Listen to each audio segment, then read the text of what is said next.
You know, having a nice set of rasps is a real luxury when you're refining a lot of your woodworking or you're taking stuff to the next level.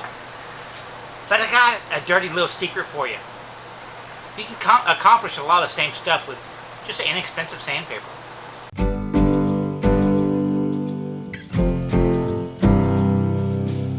As you can see, most of the rasps that you would see in a typical cabinet maker's or a furniture maker's shop are going to be fairly similarly shaped. You might have fine, medium, and coarses, or like on this Nicholson, just coarse or medium style ones. You can also have these kind of rat tail style ones that are just completely round. The others, you'll notice they all kind of start out flat and straight, then they taper to a point towards the end, and that allows you to hold this end and get started in a gradual curve. It's a lot easier to start because they are rounded at a certain angle, so that tapering gets a little bit steeper towards the end, if that makes sense to you. Generally, the front is going to have a curve and the back is going to be flat. That allows you to do outside curves and inside curves, and these are all fairly directional. Mine are definitely right-hand versions. But what are these doing? They aren't shaving the wood. These are each micro blades, and they create little shavings. You can see a few of them are still in there, but you can really accomplish the same task with just sandpaper. Now, I think it's pretty obvious that if you have a piece of sandpaper, you can just wrap it around any old shape, for example a dowel, to create various sizes or shapes of simple rasps that you can use over and over and over and refresh with the gritness. But I think you'll find for most of what we're doing, sandpaper will actually last a long time because you're not actually doing that much cutting when you're doing the final shaping. You'll use a saw to get rid of most of the waste, or a chisel, and then just refine the shape with whatever you're using as a template for your sandpaper. And obviously you can go smaller if you want, fairly easily. If you want to flatten something flat, like an outside curve, you can do the same thing with just any old board. Just stick it on there and you have at it. Wrap it around if you want to refresh it quite a bit. But what if you want something with more of the functionality that you had with a solid rasp, and you don't want to come back to this time and time again? Well, we're woodworkers. Why don't we just make this shape? So I just roughed out the shape on the bandsaw. Got a little handle, got the little tippy shape you have. Do the rest of the work on a belt sander.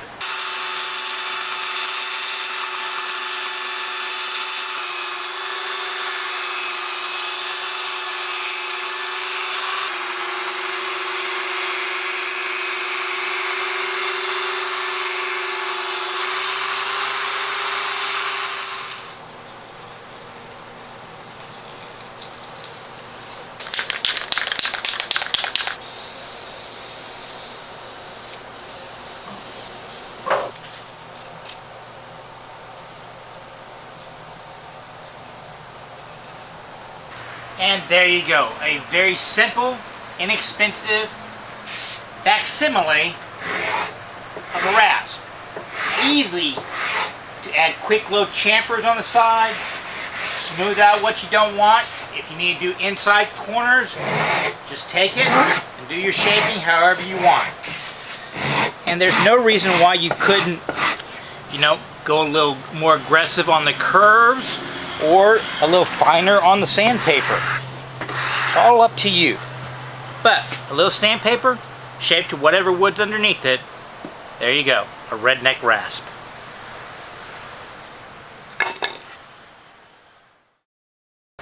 So for today's bonus, I want to talk about another one of my growing favorite tools, the Sloyd knife, this particular one from Mora.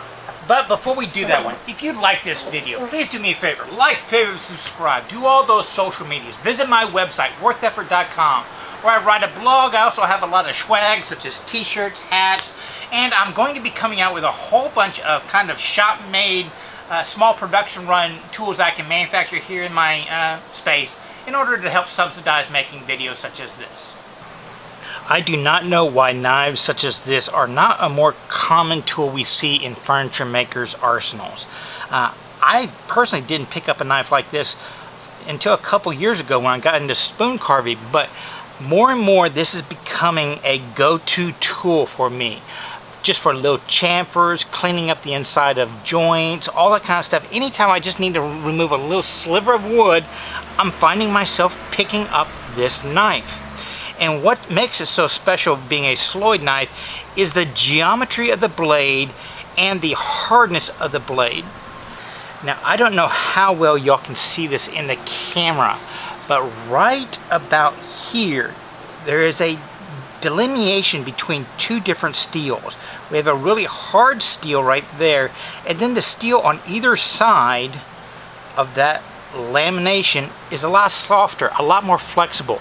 And that's one of the key things about this blade, is it does have the slightest amount of give. Not much, but just a little bit. Plus the fact that it is incredibly important not to put a micro bevel on this edge. When you're sharpening it, you've got to remove metal all the way across this section right here in order for this knife to function properly.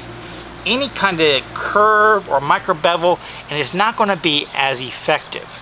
So when you're sharpening this thing, a lot of times what I would do is I will have my 4,000 or 8,000 grit, and I would just sit here and work it while I'm watching TV, because it does take a while to sharpen these.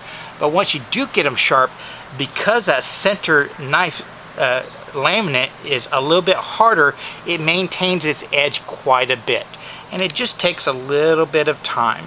Well, watching TV is a good way to make knife sharpening go a lot quicker. Just work it back and forth and work both edges, go up through your grits, and then a little bit of stroping and you'll be set to go. But it is that flatness that allows you just to glide through even some of the hardest woods. And the reason why I like my particular one really comes down to its gray steel. They do a good job of shaping it.